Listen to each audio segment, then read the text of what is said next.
আজকের দিনটা নন্দিনীর জীবনের সবচেয়ে খুশির দিন ছিল। ও ওর বর রীতিশের সাথে বাড়ির চৌকাঠে দাঁড়িয়েছিল।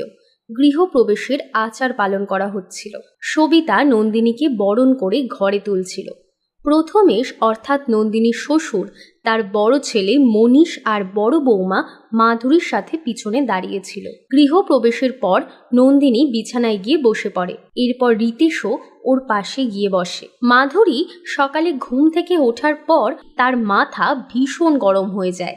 সব কটা ঠকবাজ, তোমার পুরো পরিবার গিরগিটির থেকেও তাড়াতাড়ি রং বদলাতে পারে। আরে কি হলো, এত রাগ করছো কেন? তুমি দেখলে না তোমার মা নন্দিনীকে কত ভালোবেসে বরণ করলো? হ্যাঁ, তোমাকেও তো ওইভাবেই বরণ করেছিল মা। এমন করে বলছো যেন তোমাকে মা লাঠি দিয়ে মেরে বরণ করেছিল। এখন তো তুমি ওদেরকেই সাপোর্ট করবে, তাই না?